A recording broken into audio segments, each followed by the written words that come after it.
ओम शांति। आज 24 तारीख है, शनिवार का दिन है।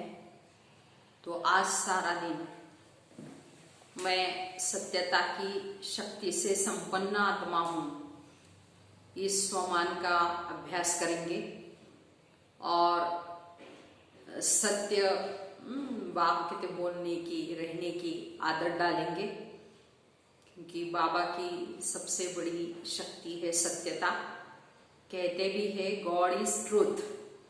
तो हमको बाबा की इस सत्यता को अपने अंदर धारण करना है और हमेशा सत्य बोलना है।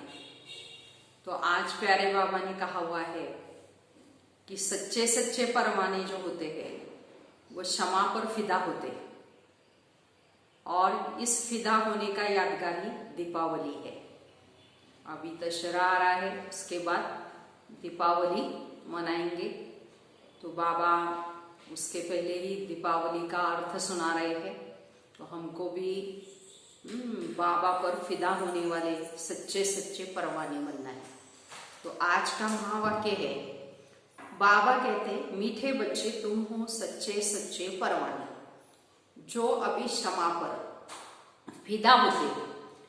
इस फिदा होने का ही यादगार ये दीपावली है। प्रश्न है, बाबा ने अपने बच्चों को कौन सा समाचार सुनाया है? उत्तर, बाबा ने सुनाया तुम आत्माएं निर्वाण धाम से कैसे आती हो और मैं कैसे आता हूं, मैं कौन हूं, क्या करता हूं, कैसे राम राज्य स्थापन करता हूं, कैसे तुम बच्चों को रावण पर विजय पहनाता हूं। तो अभी तुम बच्चे इन सब बातों को जानते हो, तो तुम्हारी ज्योति अभी जगी हुई है। तो बाबा जब आते हैं संगम युग पर तो हमको सारा समाचार सुनाते हैं, खुद कैसे आते हैं निर्वाण धाम से और क्या करते हैं, फिर राम राज्य की स्थापना कैसे करते हैं, रावण कौन है। तो ये सारी बातें जगा के हमारी आत्मा की ज्योत जागृत करते। गीत है तुम ही हो माता पिता तुम्ही। ओम शांति। मीठे मीठे रूहानी बच्चों ने गीत सुना, आत्माओं ने इन कर्म इंद्रियों के द्वारा गीत सुना। तो गीत में पहले तो ठीक था, पिछाड़ी को फिर भक्ति के अक्षर थे। तुम्हारी चरणों की धूल है। अब बच्चे चरणों की धूल थोड़ी होते तो ये रॉन्ग अक्षर है। बाबा बच्चों को राइट अक्षर समझाते हैं। बाबा आते भी है वहां से जहां से बच्चे आते हैं, तो वह है निर्वाण धाम, हमारा परमानेंट घर। तो बच्चों को सबके आने का समाचार तो सुनाया, अब अपना भी सुनाया कि मैं कैसे आता हूं और आकर के क्या करता हूं। राम राज्य स्थापन करने अर्थ रावण पर विजय पहनाते हैं। तो बच्चे जानते हैं राम राज्य और रावण राज्य इस पृथ्वी पर ही कहेंगे। तो अब तुम विश्व के मालिक बनते हो। धरनी, आसमान, सूर्य आदि सब तुम्हारे हाथ आ जाते हैं। तो कहेंगे रावण राज्य में सारे विश्व पर बाबा कहते हैं, और राम राज्य भी, रावण राज्य भी सारे विश्व पर और राम राज्य भी सारे विश्व पर है। रावण राज्य में कितने करोड़ों मनुष्य हैं और राम राज्य में थोड़े होते हैं, फिर धीरे धीरे वृद्धि को पाते हैं। तो रावण राज्य में वृद्धि बहुत होती है क्योंकि मनुष्य विकारी बन जाते हैं। राम राज्य में है ही निर्विकारी। तो मनुष्यों की कहानी है। तो राम भी बेहद का मालिक है और रावण भी बेहद का मालिक है। तो अब कितने अनेक धर्म है, गाया हुआ भी है अनेक धर्मों का विनाश और एक धर्म की स्थापना। तो बाबा ने झाड़ पर भी समझाया है। तो अब दशहरा मनाते हैं तो रावण को जलाते दशहरे पर, यह है हद का जलाना।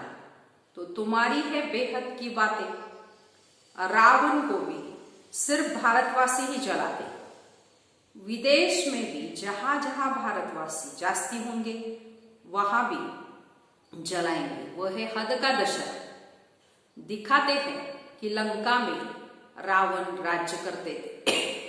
सीता को चुराकर लंका में ले गया रावण। यह हो गई हद की बातें। अब बाबा कहते सारे विश्व पर ही रावण का राज्य है, राम राज्य अब है ही नहीं।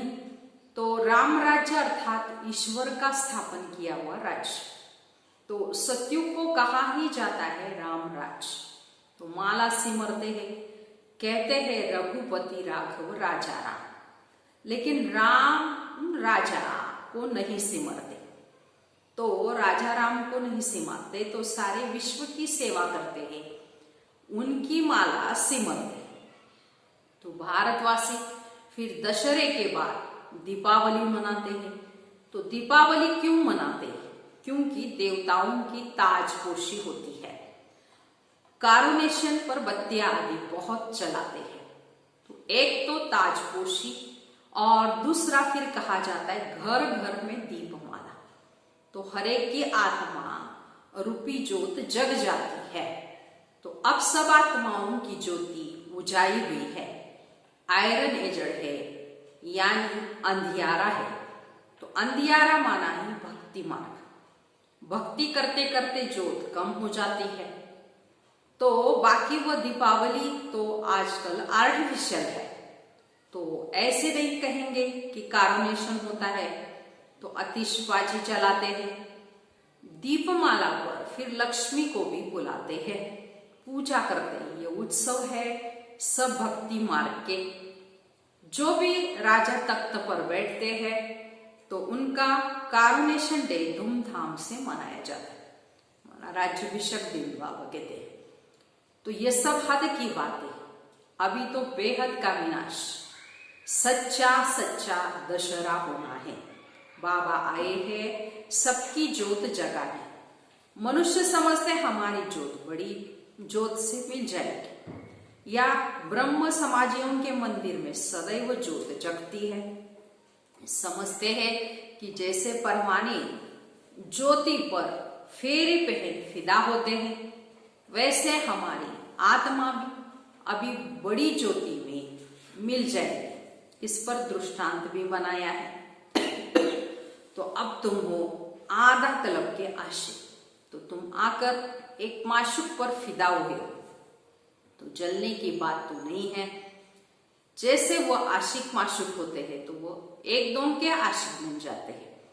तो यहाँ वो एक ही माशूक है और बाकी सब आशिक है। तो आशिक उस माशूक को भक्ति मार्ग में याद करते रहते। तो माशूक आप आओ तो हम तुम्हारे ऊपर बलि चढ़े। तो तुम्हारे सिवाय हम किसको भी याद नहीं करेंगे कहते हैं। तो ये तुम्हारा जिस्मानी लव नहीं है, उन आशिक माशूक का जिस्मानी लव होता है। बस एक तो उनको देखते रहते, देखने से ही जैसे तृप्त हो जाते हैं। तो यहाँ तो एक माशूक है और बाकी सब आशिक है, सब उनको याद करते हैं। तो बल बा कहते हैं दुनिया में बहुत सारे देवी देवताओं को मानते हैं, लेकिन सर्व आत्माओं का पिता परमात्मा एक बाप है। जो आज बाबा ने सुनाया कि मैं कैसे आता हूँ, ये सारा समाचार आपको देता हूँ। तो कोई नेचर आदि को भी मानते हैं। अभी भी ओ गॉड, हे भगवान, मुख से जरूर निकलता है। सब उनको बुलाते हैं भगवान को, आओ हमारे दुख दूर करो कहते हैं। ऐसे भक्ति मार्ग में तो बहुत आशिक माशूक होते हैं। कोई किसका आशिक, कोई किसका आशिक, कोई देवी देवताओं का आशिक, कोई हनुमान का, तो कोई गणपति का। तो ऐसे बात कहते हैं आशिक होते हैं। तो हनुमान के भी कितने आशिक होंगे। अब अपने अपने माशूक के चित्र बनाकर फिर आपस में मिलकर बैठ उनकी पूजा करते हैं। पूजा कर फिर माशूक को डुबो देते, अर्थ कुछ भी नहीं निकलता। तो यहाँ वो बात नहीं, ये तुम्हारा माशूक एवर गोरा है, कभी सावरा बनता ही नहीं। तो बाप मुसाफिर आकर सबको गोरा बनाते। तो तुम भी मुसाफिर हो ना, दूर देश से आकर या पार्ट बजाते हो। तुम्हारे में भी नंबरवार पुरुषार्थ अनुसार इन बातों को समझते। तो अब तुम त्रिकालदर्शी बन गए हो, रचता और रचना के आदि मध्य अंत को जानते हो। तो तुम हो गए त्रिकालदर्शी ब्रह्मा कुमार कुमारी। जैसे जगत गुरु आदि का भी टाइटल मिलता है, तो तुमको ये टाइटल मिलता है। तो तुमको सबसे अच्छा टाइटल मिलता है स्वदर्शन चक्रधारी। तो तुम ब्राह्मण ही स्वदर्शन चक्रधारी हो। तो शुबाबा भी है, शुबाबा भी है, हाँ, क्योंकि स्वदर्शन चक्रधारी आत्मा होती है ना शरीर के साथ। तो बाबा भी इसमें आकर समझाते हैं। तो शिव बाबा स्वदर्शन चक्रधारी न हो तो तुमको कैसे समझाए, है ना। तो तुमको कैसे बनाए, वो सबसे सुप्रीम ऊंचते ऊंच आत्मा है। तो देह को थोड़ी कहा जाता है, वो सुप्रीम बाप ही आकर तुमको सुप्रीम बनाते हैं। तो स्वदर्शन चक्रधारी आत्माओं के सिवाय कोई बन न सके। कौन सी आत्मा है? जो ब्राह्मण धर्म में है। जब शूद्र धर्म में थे तो नहीं जानते थे, अब बाप दादा द्वारा तुमने जाना है। कितनी अच्छी अच्छी बातें हैं, तुम ही सुनते हो और खुश होते हो। बाहर वाले ये सुने तो आश्चर्य खाए, ओ ये तो बहुत ऊंचा ज्ञान है। अच्छा, तुम भी ऐसा स्वदर्शन चक्रधारी बनो, तो फिर चक्रवर्ती राजा विश्व के मालिक बन जाएंगे। यहां से बाहर गए, खलास। माया इतनी बहादुर है, यहाँ की यहाँ ही रही। जैसे गर्भ में बच्चा अंजाम माना वायदा कर निकलता है, फिर बाहर आता है तो वहां की वहां ही रह जाती है। तो तुम प्रदर्शनी आदि में समझाते हो, बहुत अच्छा करते रहते क्या, नॉलेज बहुत अच्छी है, मैं ऐसा पुरुषार्थ करूंगा, ये करूंगा, और बस बाहर निकला वहां की वहां रही। परंतु फिर भी कुछ न कुछ असर तो रहता है। ऐसे नहीं कि वो फिर आएगा ही नहीं, झाड़ की वृद्धि होती जाएगी। तो झाड़ वृद्धि को पाएगा तो फिर सबको खींचेंगे। तो अभी तो वो रौरव नरक है। गरुड़ पुराण में भी ऐसी ऐसी रोचक बातें लिखी हुई है जो मनुष्य को सुनाते हैं, ताकि मनुष्य कुछ डर के रहे। उनसे ही निकलना है कि मनुष्य सर्प बिच्छू आदि बनते हैं। तो फिर सुखधाम में पाठ बजाने आए। बाबा कहते मैं तुमको विषय वैतरणी नदी से निकाल खीर सागर में भेज देता हूँ। असुर तुम शांति धाम के निवासी थे। तो फिर सुखधाम में पाठ बजाने आए। अभी फिर हम जाते हैं शांति धाम और सुख धाम। ये धाम तो याद करेंगे ना, तो गाते भी है, तुम माता पिता हम बालक तेरे, तुम्हारी कृपा से सुख घनेरे तो होते ही है सतयुग में।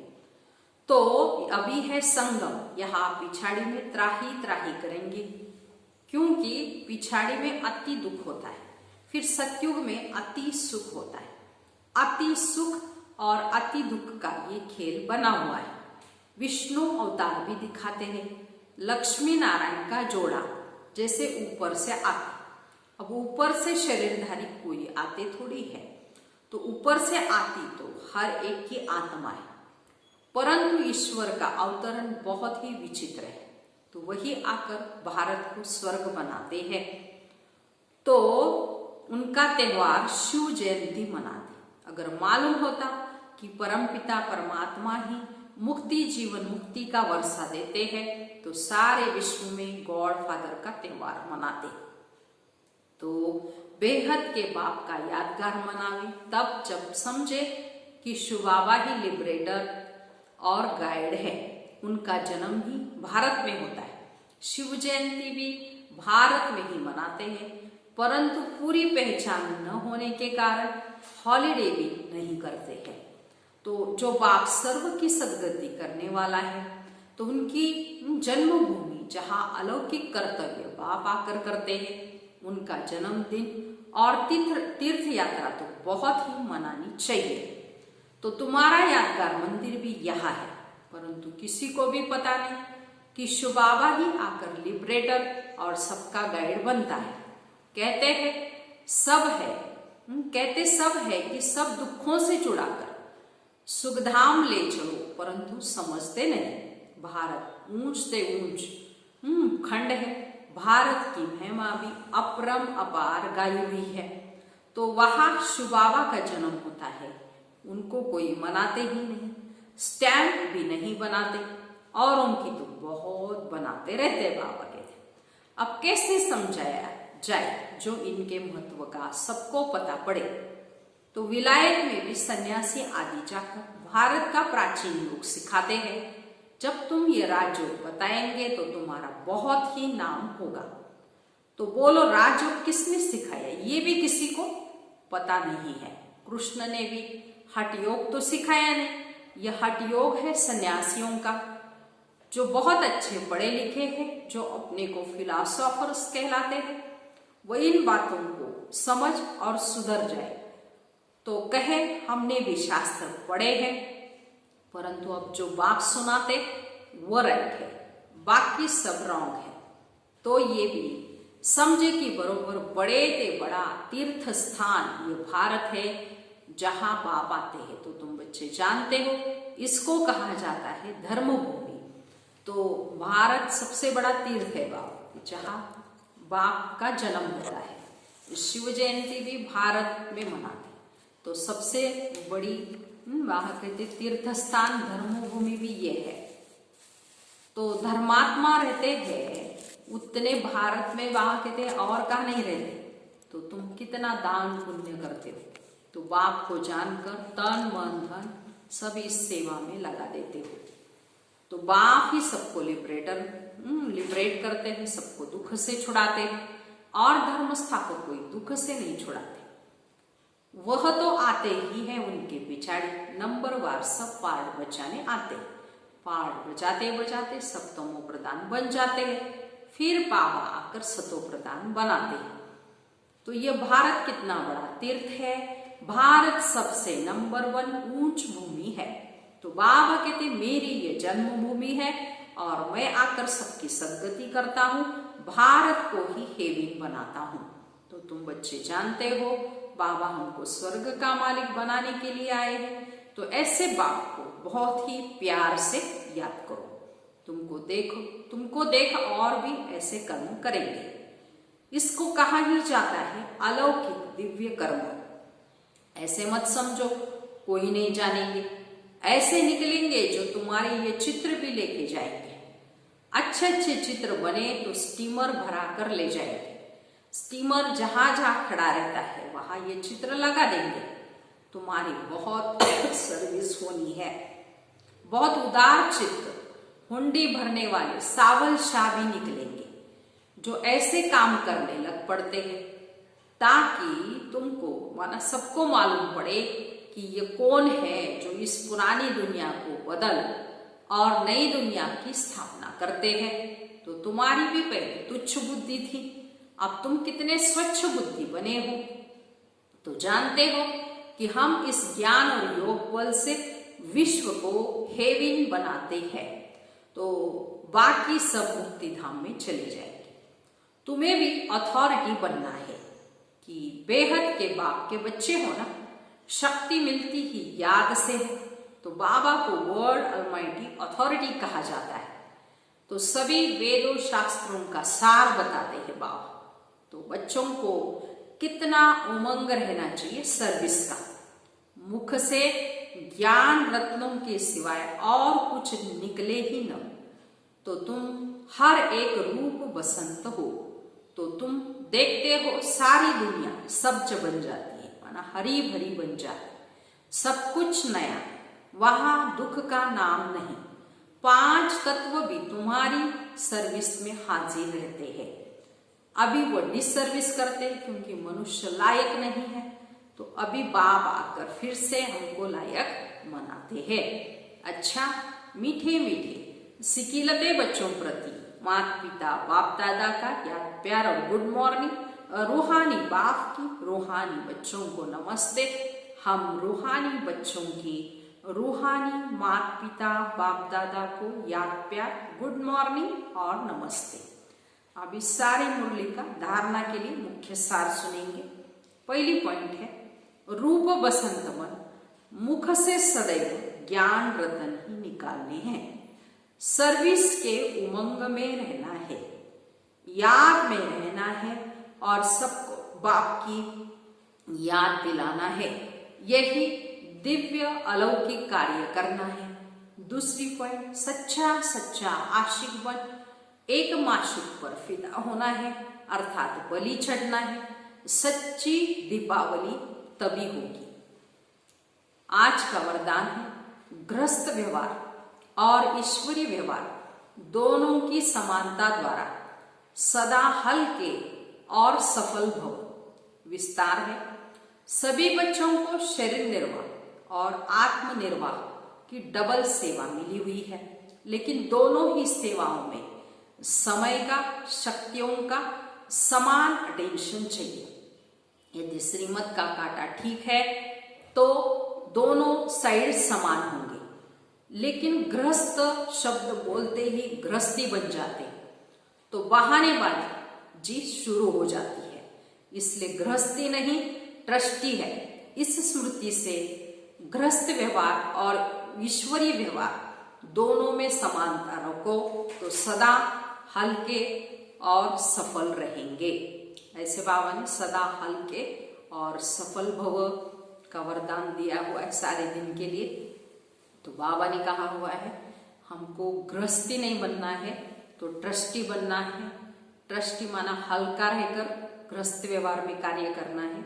ईश्वर माना परमात्मा ईश्वर कहते हैं, ईश्वरी व्यवहार भी करो और गृहस्थ व्यवहार भी, लेकिन हल्के रहकर।